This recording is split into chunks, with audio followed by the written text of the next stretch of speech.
Yo estoy feliz, primero por la cantidad de personas que estáis aquí y que creo que escuchar a María Victoria Zunzunegui es todo un privilegio, es un lujo, y que haya venido a recoger este Magíster Senior, que luego os dirá ella lo que le ha supuesto, pero para nosotros es aumentar aún más el prestigio que puede tener este premio, porque al final que lo quieran recoger personas de su nivel y de su prestigio, pues le da todavía más prestigio al premio.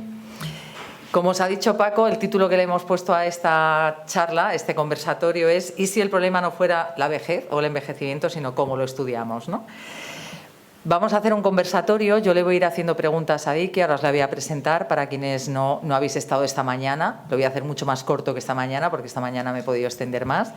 Os la voy a presentar y yo le haré algunas preguntas, ella contestará lo que quiera en función de las preguntas o de cosas que le sugieran esas preguntas, porque tiene evidentemente un bagaje muy largo de muchos años de investigación y de docencia, y seguro que a partir de alguna pregunta ella puede sacar otras respuestas y otras conclusiones. Os presento a María Victoria Zunzunegui. Ella se licenció en Ciencias Físicas en la Universidad Complutense de Madrid. Obtuvo diversas becas de prestigio, entre las que destaca la beca Fulbright Grant, con la que se fue a Estados Unidos para cursar estudios postdoctorales, lo que le permitió realizar un máster en bioestadística en la Escuela de Salud Pública de la Universidad de California en Berkeley, universidad en la que posteriormente se doctoró en epidemiología. Ha sido profesora en diferentes centros universitarios de salud pública, en la Autónoma de Madrid, en la Escuela de Salud Pública de Granada.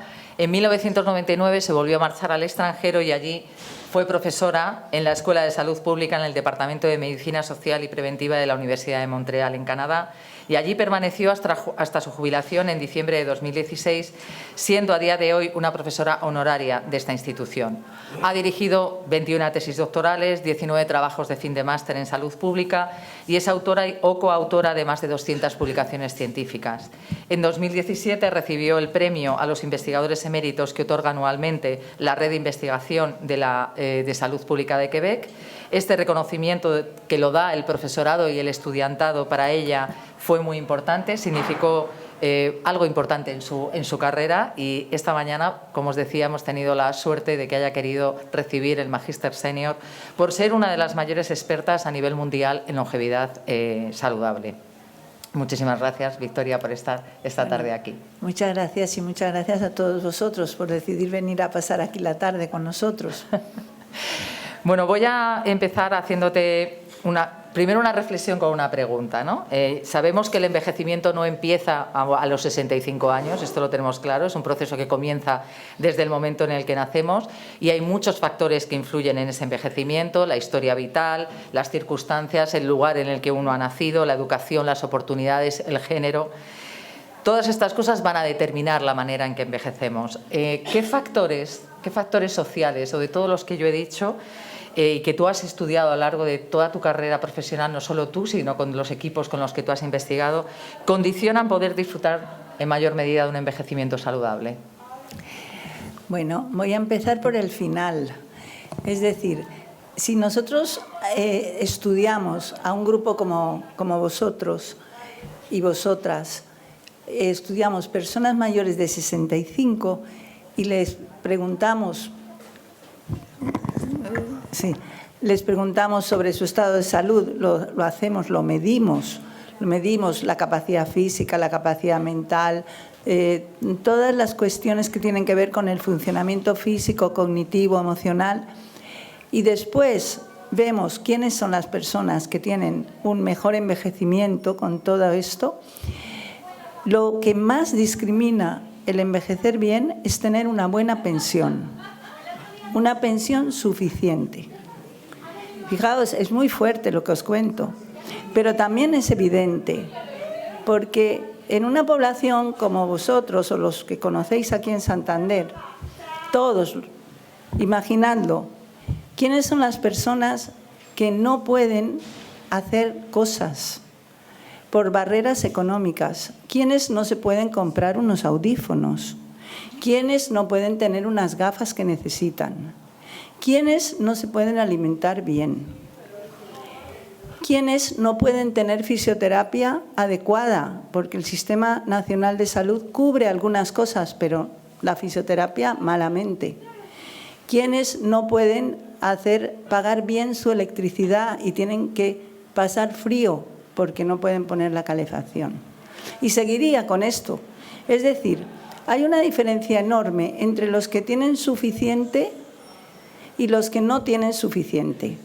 Y esto se ve en todos los trabajos que hemos hecho, tanto en Canadá, en España, en América Latina, también trabajamos en Albania, en países muy diferentes. Hay una diferencia no entre los que tienen mucho y los que tienen suficiente, sino entre los que nos dicen que tienen suficiente y los que nos dicen que tienen insuficiente, que no llegan a fin de mes, que no comen igual los últimos días del mes. Bueno, esto tiene mucho sentido, lo veis, intuitivamente tiene sentido, pero cuando nosotros hemos hecho una escala que va de 0 a 100, que puntúa todas estas cuestiones del funcionamiento físico, mental, la ausencia de enfermedad crónica, la ausencia de problemas mentales, la ausencia de dolor crónico. Hacemos una escala de 0 a 100. El 100 sería el que está de maravilla. Y el 0, que no tenemos a nadie, claro, es los que están mal. Bien, bueno, pues en esta escala, haciendo análisis estadísticos bastante complejos, el tener pensión suficiente supone 14 puntos. El hacer actividad física vigorosa, que es algo muy interesante, algún deporte, o caminar todos los días mucho, supone 4 puntos. No fumar supone también 3 puntos. Estar casado supone 4 puntos. Digo porque todos estos factores los hemos ido estudiando y hemos visto que no podíamos creer, porque es mucho, que la pensión suficiente sea 14 puntos. Pero la pensión suficiente, ya os digo, no es ser rico, es tener para llegar a fin de mes sin dificultad. La segunda cuestión que era muy importante en todos los que estudiamos era el tener una casa en propiedad. Y eso también lo podéis imaginar, que si no tienes una casa en propiedad, en algún lugar tienes que tener una seguridad económica para saber que no te van a desahuciar.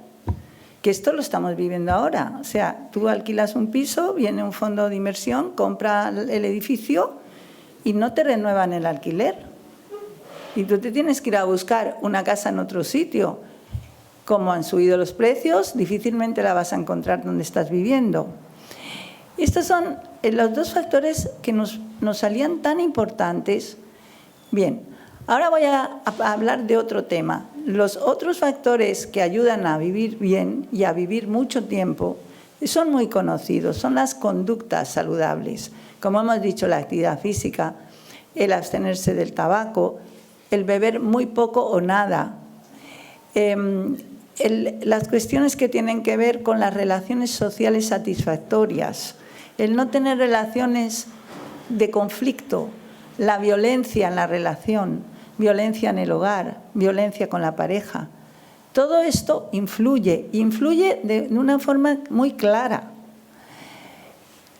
Ahora, imaginaos que la pregunta que me ha hecho Mónica me la hace de otra manera. O sea, la misma pregunta, pero diciéndome, a lo largo de la vida de una persona, ¿qué es lo que hace que tenga un buen envejecimiento? O sea, ¿cómo podemos decir que los niños de hoy, cómo su infancia les va a influir a los 70 años? Esta era otra pregunta que tenía preparada. ¿Ah, sí? Sí, pero da igual, dilo. Vale, la que he respondido, es estupendo, porque así ya me las voy quitando. Claro, porque yo quería empezar por la de ahora, porque es que ahora tenemos un gran margen de maniobra, ahora, donde estamos. Por ejemplo, ahora mismo, si tú tienes una amiga que te hace daño, pues le dices, mira, no vamos a ser más amigas, porque realmente esta amistad no nos lleva a nada bueno. Si tienes un marido que no te trata bien, le dices, mira, tú ahí te quedas y yo me voy allá, sin enfadarse, sin nada, pero decir, no, porque es que esto me está haciendo daño, yo no me siento bien. Esta vida mía, si me quedan 10 años o 5 o 4, yo quiero tener a mi alrededor un entorno bueno. Y tengo derecho, ya soy mayor, he trabajado, he hecho mi vida, tengo todo, y ahora tengo que plantearme mi vida hacia adelante, que todavía la tengo. Bueno, ahora volvamos al otro tema, el tema de la niñez. Bueno, si yo tuviera que ser ministra de algo en el gobierno, invertiría en la niñez, ¿eh? Porque los niños de hoy están hipotecados. Y ahora voy a decir por qué. Yo sé que os tengo que contar cosas buenas que os voy a contar a continuación, pero esta me preocupa mucho. Hoy, en España, siendo un país tan rico como es, que es de los países más ricos del mundo, tenemos la mayor tasa de pobreza en Europa. Infantil. Pobreza infantil en Europa. Pobreza infantil. Son los datos de UNICEF. Entonces dices, bueno, ¿y eso cómo es? Bueno, se explica porque tenemos grandes desigualdades. Tenemos una población infantil que el 30% está ahora mismo viviendo en condiciones de pobreza. Y eso hipoteca su futuro, hipoteca su desarrollo físico, mental, emocional, cognitivo. Y lo sabemos, lo hemos medido en muchos países. Y hemos visto que hay que erradicar la pobreza en los niños. ¿Y eso cómo se consigue? Con una política que los niños no pueden estar en familias pobres. Hay que ayudar a la familia para que salga de la pobreza y tengan suficiente para comer, para tener una vida digna. No hace falta lujos, como os decía con la de la pensión, sino suficiencia económica para poder satisfacer las condiciones básicas. No me voy a extender más en ese tema, pero es fundamental. Y el otro eje de trabajo muy, muy importante es la violencia. La violencia en las familias. Los padres que crían a los hijos de forma represiva, de forma violenta, de cualquier tipo, ya hablemos, violencia física, verbal, por supuesto sexual, violencia. Esto no lo digo porque soy una persona de la extrema izquierda. Lo digo porque cuando hemos medido a marcadores como la longitud de los telómeros, que son los capuchones de los cromosomas, los telómeros se acortan cuando las personas tienen una historia de violencia. Comparamos poblaciones y también seguimos personas que tienen historia de violencia a lo largo de su vida y vemos que el daño de la violencia ocurre en las células del cuerpo. Y es un daño que sufren los niños. Y ya una vez el telómero se acorta y se sigue acortando, cuando llegas a mayor, el envejecimiento es acelerado. Todo esto lo hemos visto. Hay una cadena causal que está muy probada, tanto en animales como en seres humanos. Es el estrés crónico. El estrés crónico. Todos hemos oído hablar del estrés laboral en el trabajo, que te maltrata tu jefe, el estrés crónico. Cualquier estrés crónico, falta de seguridad económica, el estrés crónico lleva a la inflamación en las células del cuerpo. Y la inflamación lleva a un envejecimiento acelerado. Y hay marcadores. Nosotros podemos ir a hacernos un análisis de sangre y tenemos marcadores. Nos miden, no siempre porque es caro, pero nos miden unas cuestiones que se llaman interleuquinas. Nos miden las interleuquinas y las personas que tienen mucho estrés tienen un patrón de inflamación elevada. Y esto causa envejecimiento sistémico en todo el cuerpo. Luego y una pregunta, Vicky. Si eso sucede en los niños que sufren violencia, entonces también esto lo habéis estudiado en mujeres que han sufrido violencia, por ejemplo, en sus relaciones de pareja. Sí, pero yo no. Yo no. Lo que pasa es que yo lo he leído en estudios, por ejemplo, una estudiante, no solo voy a cortar esto un poquito porque está fuera del tema de hoy, pero una estudiante que trabajó conmigo en una revisión de la violencia y la longitud de los telómeros, después se fue a Florida y en Florida estuvo trabajando con mujeres que habían sufrido violencia sexual durante el embarazo. Y estas mujeres, sus hijos también tenían marcadores alterados. A nivel celular, no, a nivel de ADN. Las mujeres y los hijos en útero. O sea, la violencia es un estrés máximo. Imaginaos la violencia diaria. Todos los días de la vida hay una persona que te insulta, te grita, te amenaza, ya sin pegar, solo eso. Insultar, amenazar, ¿no?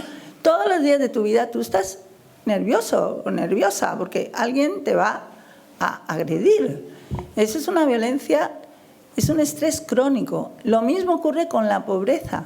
Levantarte por la mañana y decir, bueno, ¿y hoy qué tenemos en la nevera? Está vacía. ¿Qué es lo que vamos a hacer hoy? ¿Cómo vamos a pagar las cuentas? Eso es un estrés crónico extremo.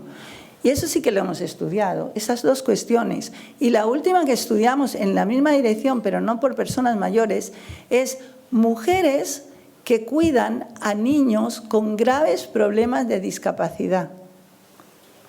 Mujeres que cuidan a niños con enfermedades raras que les causan mucha discapacidad. Esas mujeres, esas madres, porque son madres las que los cuidan, también tienen un patrón alterado en los telómeros, porque eso es un estrés tremendo. Todos los días de tu vida tienes que hacer frente a eso y te da pocos descansos, es continuo. Entonces, eso es muy importante. Todo eso tiene que ver con el envejecimiento a nivel celular. O sea, todas las células de tu cuerpo están agredidas por estas cuestiones. Bien, ¿qué es lo que podemos hacer para que el envejecimiento sea bueno? Pues cuando ya tenemos una historia, tenemos una mochila que tenemos de toda la vida. Hay cosas que no las podemos eliminar, pero hay cosas que las podemos cambiar. Por eso he empezado por el final. Si tenemos que pensar en cómo conseguir que la población envejezca bien, tenemos muchas herramientas. Vosotros no sé si habéis oído hablar de la prevención de la demencia. Yo creo que las personas en general piensan que la demencia es algo genético. Yo hablo con la gente y la gente cree que la demencia es porque en tu familia hay malos genes. Y la realidad es que menos del 5% de todas las demencias tienen un componente genético. De lo que sabemos, de todo lo que sabemos ahora, que es mucho, los marcadores genéticos de demencia, que son unos, se llama APOE4, si tienes 2 copias de este gen, tu probabilidad de tener demencia en algún momento es muy, muy alta. Pero eso explica menos del 5% de los casos de demencia. Cuando miramos estos marcadores en personas que tienen demencia, no están, esos marcadores no están. Y sabemos perfectamente que de todos los casos de demencia, una pequeñísima proporción es explicada por la genética. Aunque si tienes la mala suerte de tener esos marcadores, casi seguro que si vives suficiente vas a tener demencia. Pero tampoco sabes a qué edad.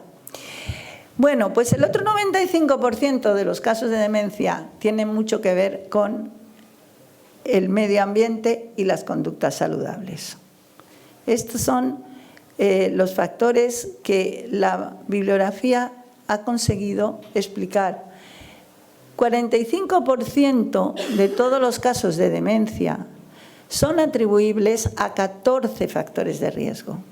14. Ahora los cuento si queréis. Pero lo importante es que todavía nos queda por saber qué pasa con el otro 55% o el otro 50%. Eso no lo sabemos todavía.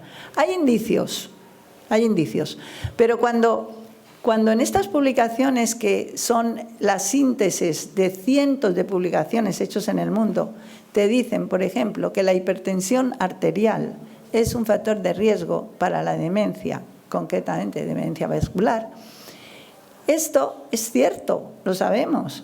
Las personas que tienen hipertensión arterial, lo mejor que pueden hacer es controlar la hipertensión arterial, porque también sabemos que cuando controlas la presión arterial, tu riesgo de demencia disminuye muchísimo.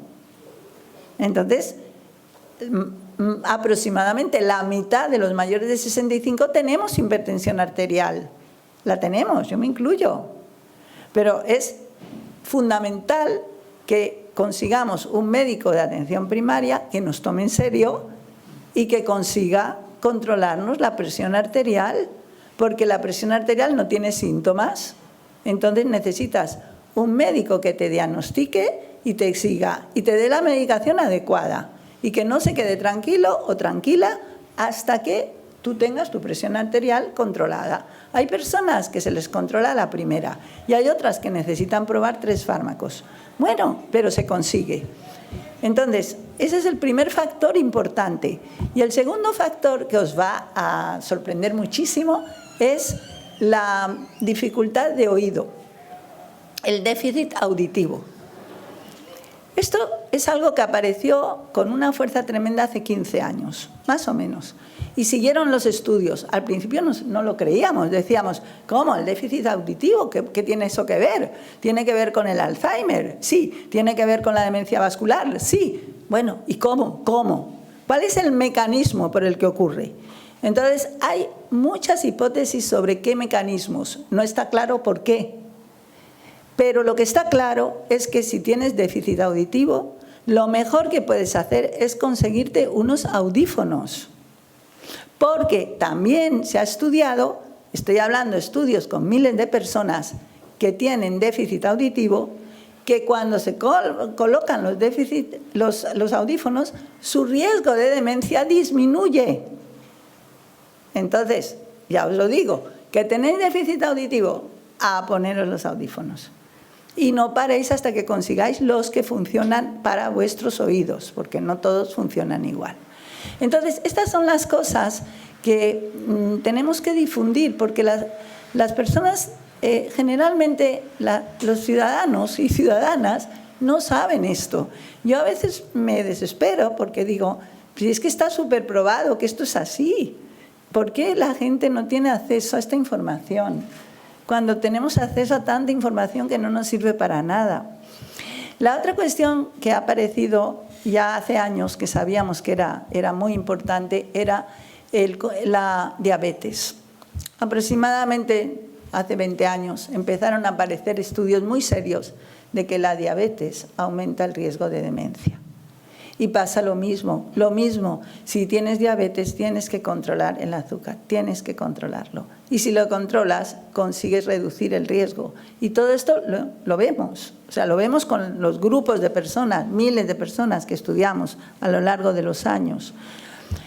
Así hemos conseguido ver diabetes, obesidad.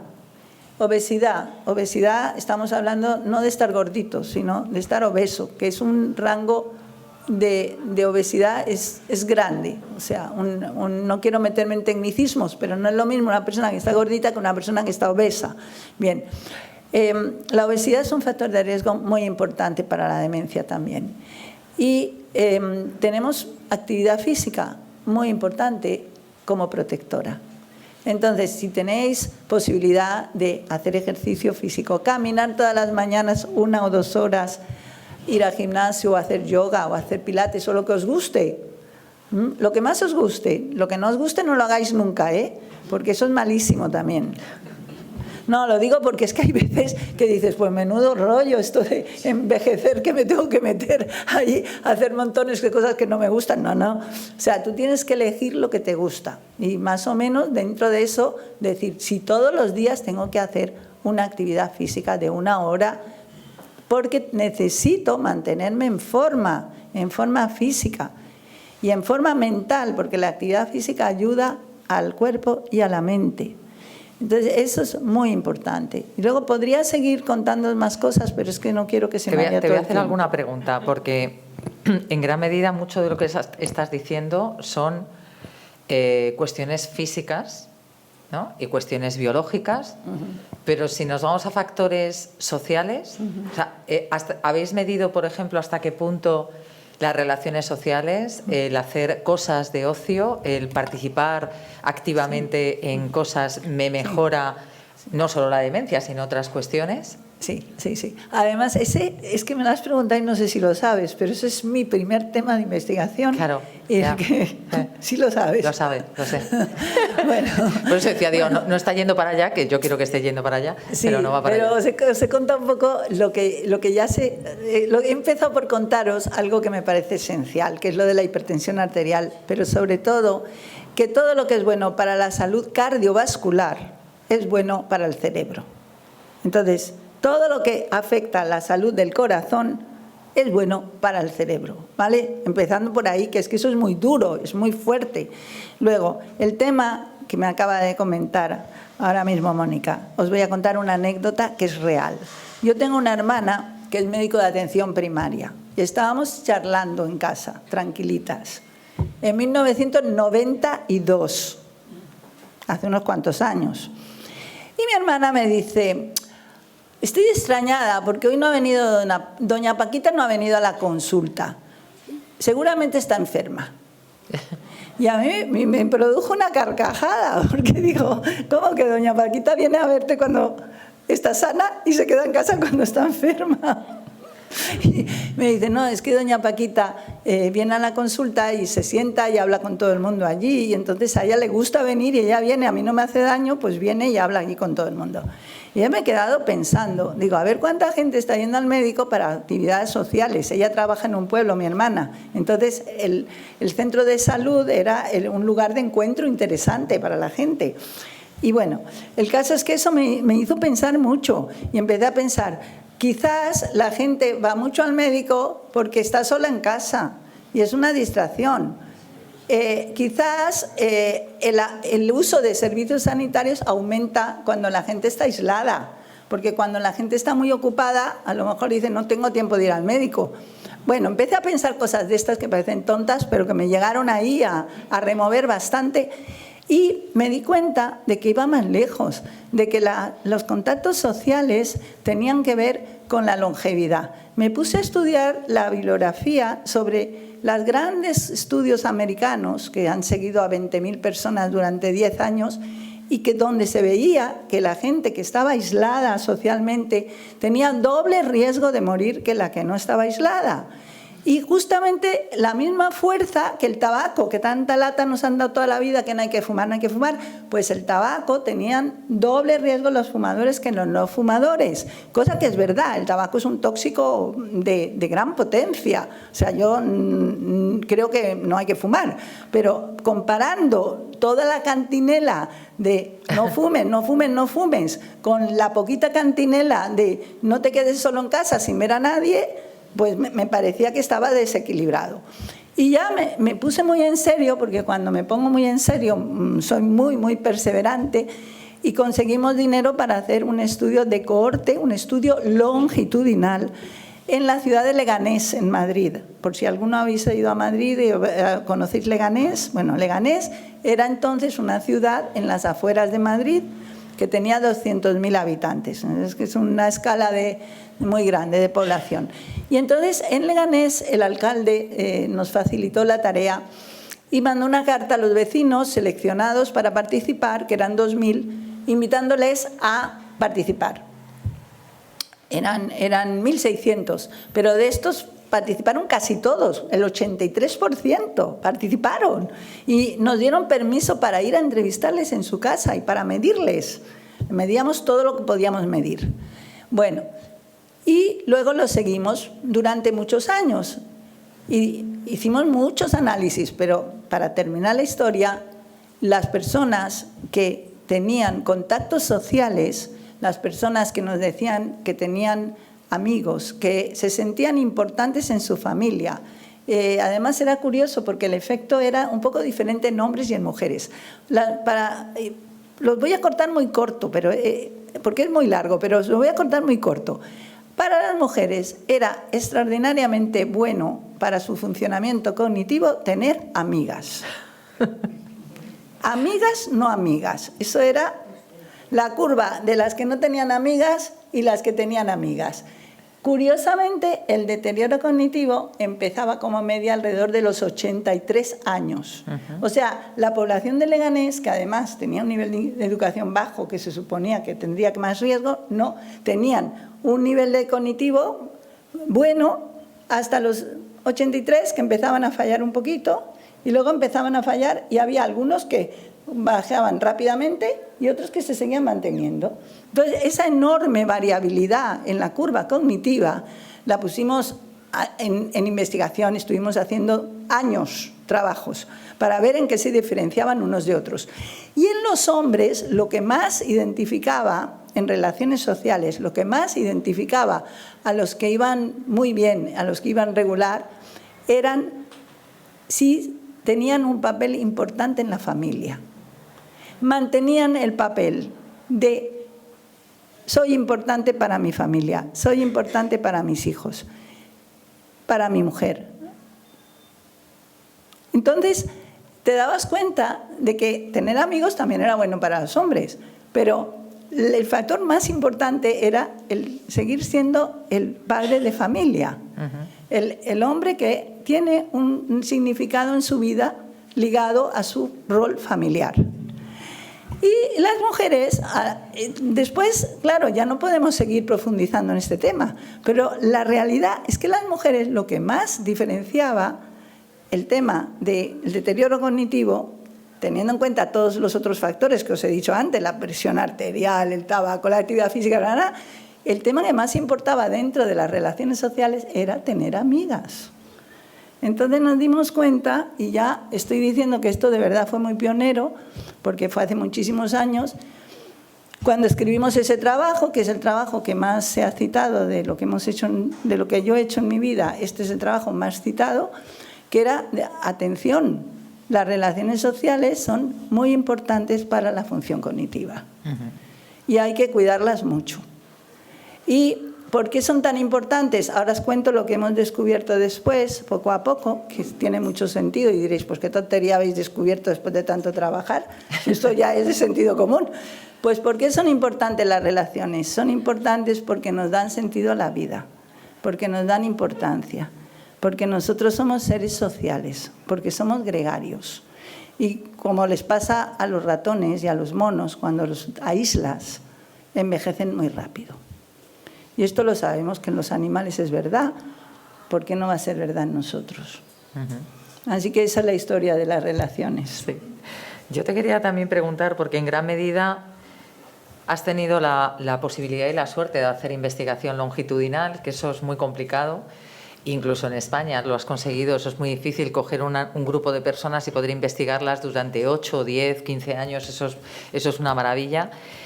Y en gran medida todo tu trabajo y los de tus equipos era también que esa información científica y avalada pudiera llegar a convertirse en una política pública. ¿En qué medida gran parte de lo que tú has investigado y has estudiado ha influido en el diseño de alguna política pública, alguna política social fuera o dentro de España?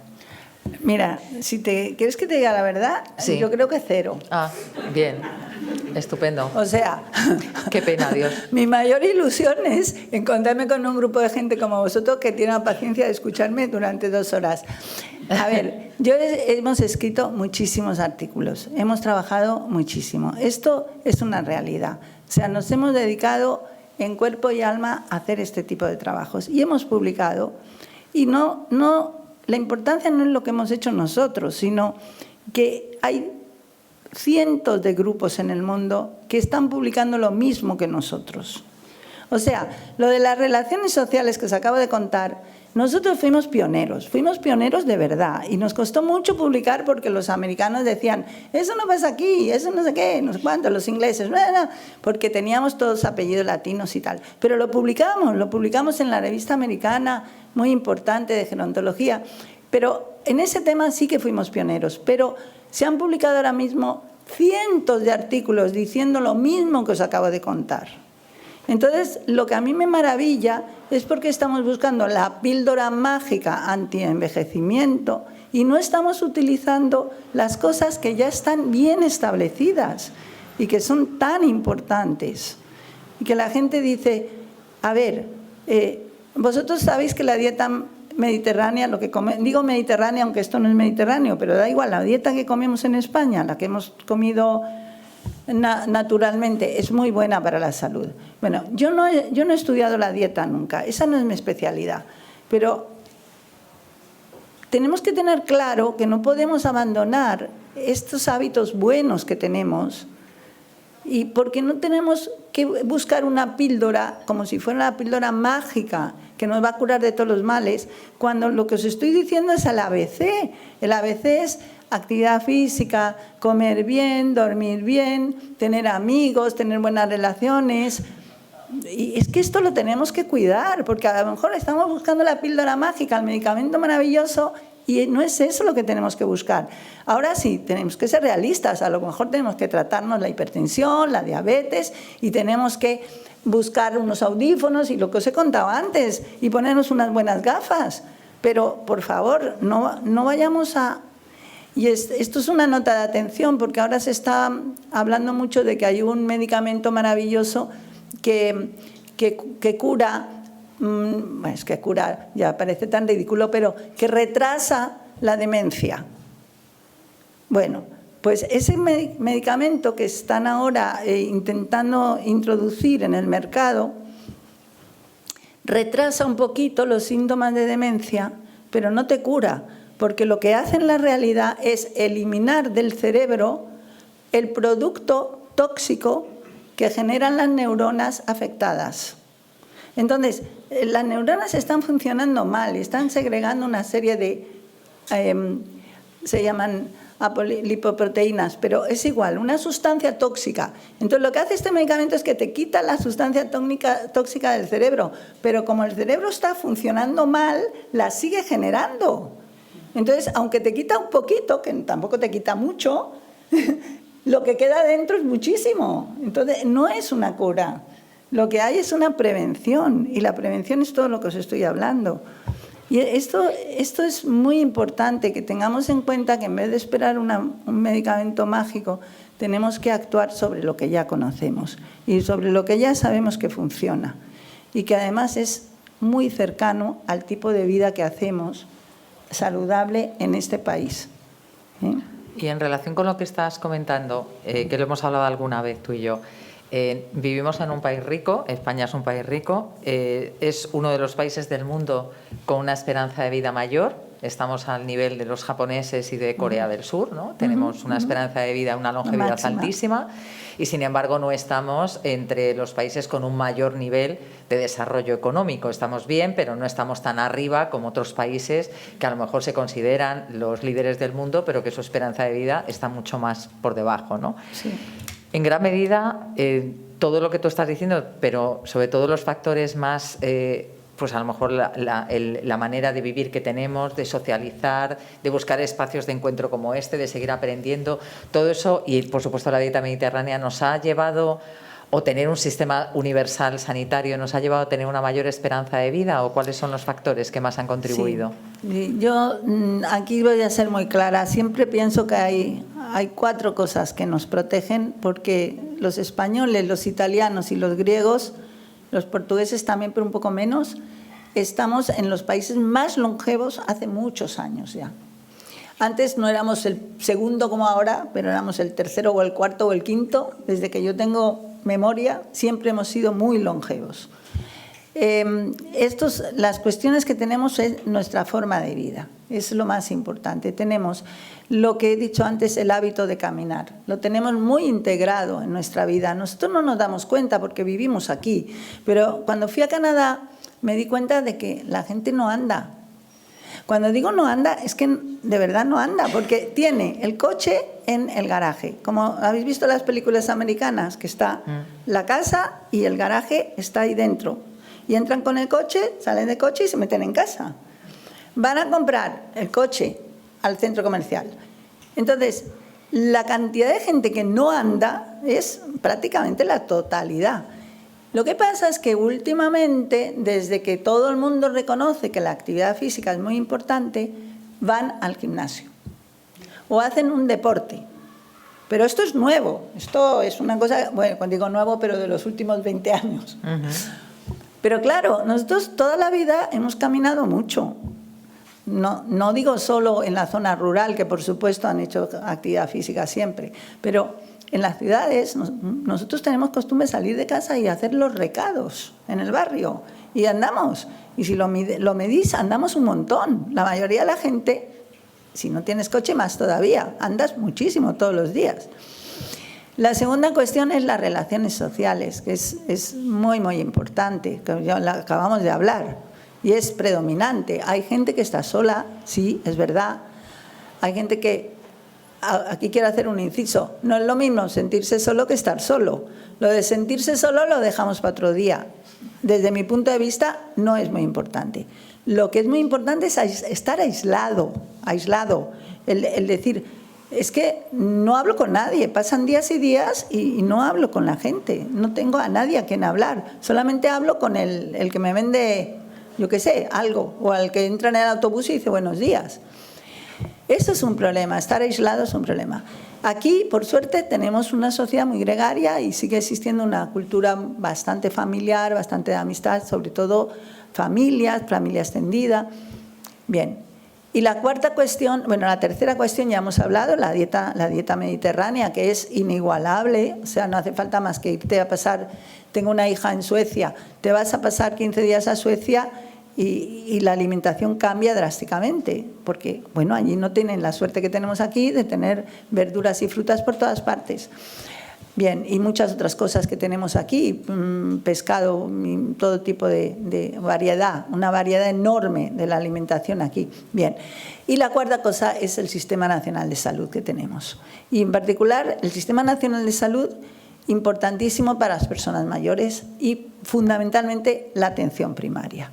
Porque la atención primaria, si tienes un buen médico de familia, es tu seguro de vida. Porque tú vas al médico y entonces te dice, tiene usted hipertensión, colesterol, glucosa, no se preocupe usted, esto con esto, esto con esto, esto con esto. Lo malo es que a los médicos de familia no les han formado para mirar los ojos, mirar los oídos y la boca. Entonces de eso os tenéis que encargar vosotros. Os tenéis que encargar vosotros porque si no, a ver qué médico de familia, no sé cómo están las cosas aquí, desde luego en Madrid están fatal, te va a decir, mire usted, venga, dígame usted cuánto oye. A ver, le voy a hacer una audiometría aquí con un audioscopio que usaban los médicos de familia en los años 2000. Y ahora, ¿quién lo usa? Nadie, porque nadie tiene tiempo de andar mirándote si oyes bien o mal. Los ojos, si no te encargas tú, que vayas y digas, oiga, que es que no veo nada. Entonces, a lo mejor te dice, pues tiene usted cataratas, ¿no? Pero tú tienes que hacer la queja y busca activa de arreglar esto. Y la boca, el dentista, fundamental. No tenemos mucho tiempo hoy para hablar de todo, pero claro, vosotros si habéis tenido problemas dentales, sabéis que los días que tenéis problemas dentales estáis de mal humor. No solo porque os duele, sino porque es que no podéis comer, porque estáis muy molestos. Entonces, la boca es importantísima. Y ahora cada vez sabemos más cosas de las infecciones en la boca que tienen que ver con otros tipos de infecciones.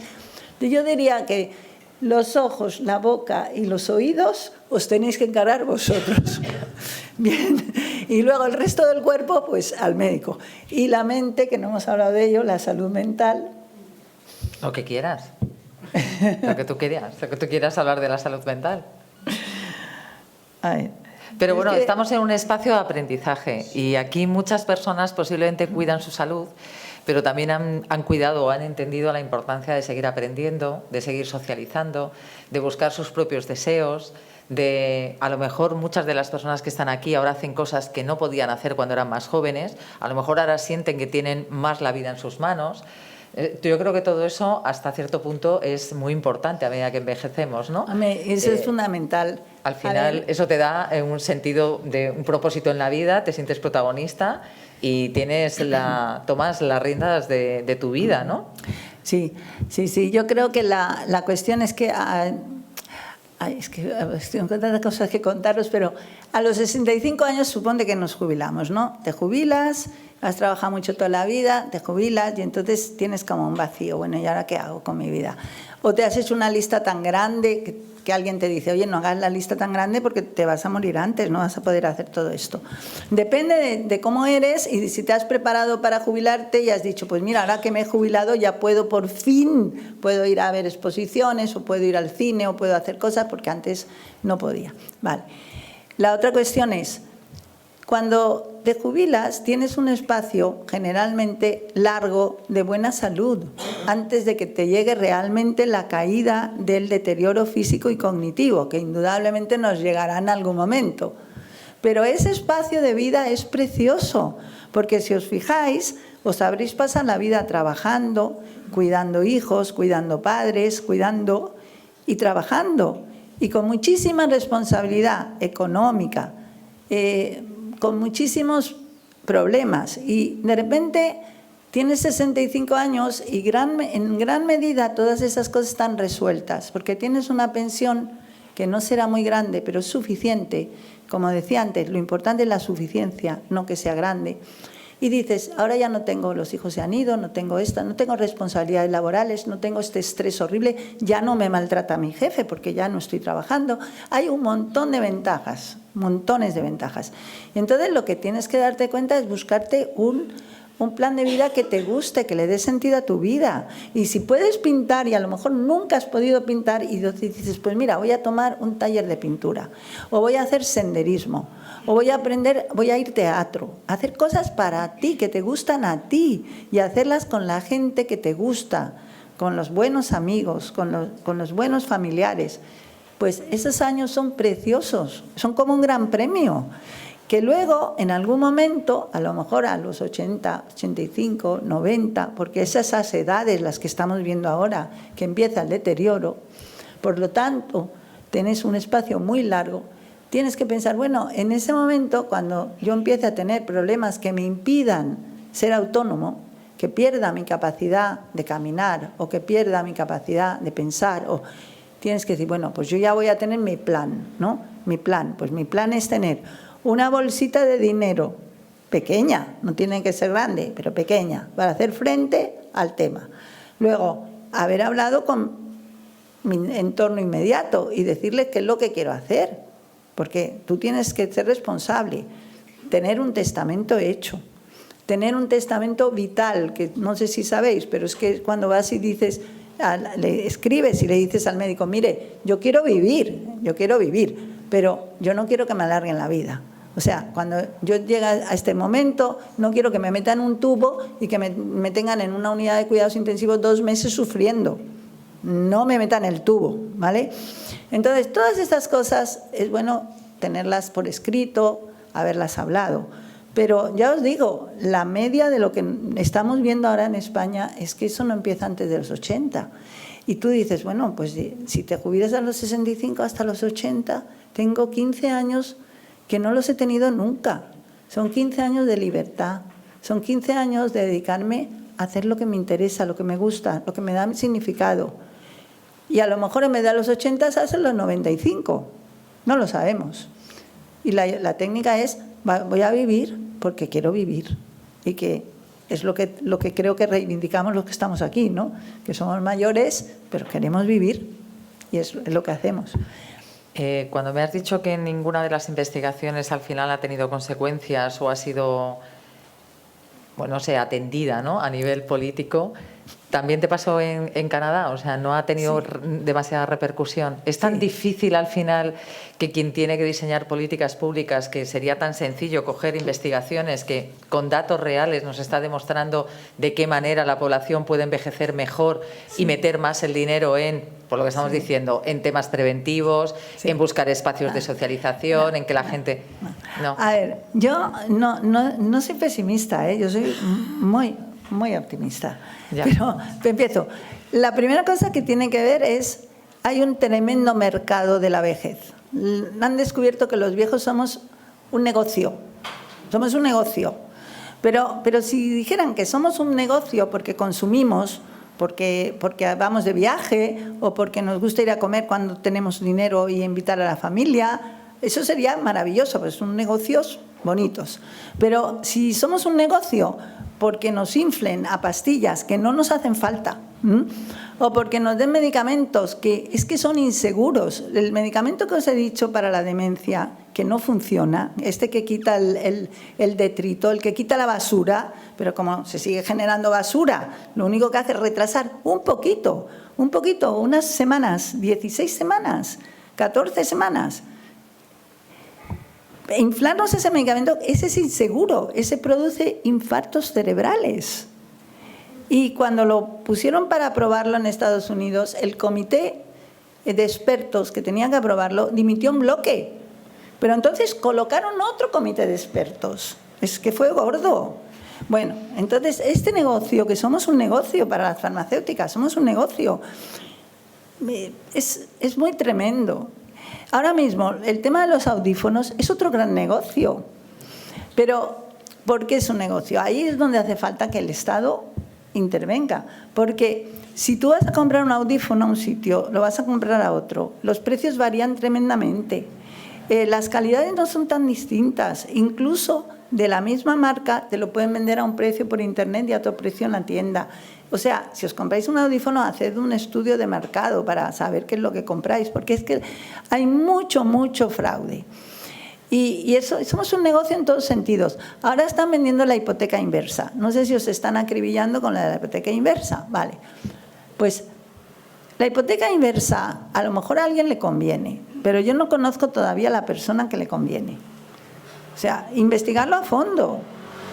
Entonces, eso para mí me revela mucho. Creo que el gobierno tendría que intervenir en que no hubiera tanto fraude a personas mayores vendiendo productos que son inocuos o son perjudiciales. Y ahí creo que hay que meter mucha mano. En la investigación, nuestros estudios de investigación, ¿qué son? Son una piedra. Nosotros vamos colocando piedras y vamos construyendo un edificio. Entonces, yo nunca he pretendido que por un estudio de investigación se cambie algo, pero sí cuando se acumula la evidencia. Entonces, ahora han descubierto que las relaciones sociales son buenas para la salud. Digo ahora con un poco de sarcasmo, porque nosotros lo publicamos esto ya en 1995 y después de nosotros miles de personas de todo el mundo. De verdad, que eso fuimos pioneros, pero es que ahora mismo hay cientos de artículos importantísimos, mucho más grandes que los nuestros. Pero, ¿por qué no llegan a más? Porque se descubre el negocio de la soledad y ese es otro negocio. Ahora resulta que hay gente que en Estados Unidos hay gente que está pagando porque le den abrazos. Entonces, eso como que se nos ha ido la olla. De repente todo se puede comprar y vender. Entonces dices, bueno, pero sí, la soledad es un problema que tenemos muchas personas y lo tenemos en determinados momentos de la vida. Yo me siento sola, tú te sientes sola, el otro se siente solo. Es normal sentirse solo. Otra cosa es estar aislado. Si estás aislado tienes que preguntar, ¿cómo puedo salir de aquí?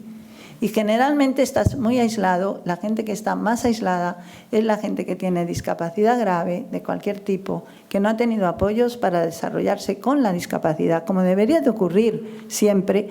Y luego el problema también de la pobreza, del no poder tener nada. Entonces no puedes gastar, no puedes salir, no puedes hacer cosas. Esto es razonable. Y claro, hay periodos de duelo, por ejemplo, un matrimonio que se lleva bien, se muere la mujer, el hombre se queda solo. Esa es una situación muy molesta, muy difícil, muy difícil. Y esa persona es difícil, tiene que ayudarle a la gente que está alrededor para que no se aísle, para que no se quede solo. Esas situaciones de aislamiento no son la soledad, es el aislamiento. Eso es lo que hay que intentar evitar. Y si alguien en tu entorno ves que está aislado, pues a intentar ayudar para que salga del aislamiento. Pero la investigación sirve a veces, por ejemplo, os cuento una cosa positiva. Hace muchísimos años hicimos un trabajo sobre maltrato infantil, no tiene que ver con personas mayores, pero lo hicimos en Madrid con maltrato infantil. Y lo que veíamos es que el maltrato de los niños que terminaban en retirada la tutela de sus padres, estoy hablando de los años 90, pues ese maltrato que llevaba a que les retiraran la tutela, los dos factores más importantes eran tener familia monoparental, o sea, una mujer sola que estaba con los niños, cargada con los niños. El maltrato podía ocurrir por la mujer o por el hombre que había vuelto, o otro hombre distinto, cualquiera de las cosas, pero esos niños estaban a riesgo del maltrato.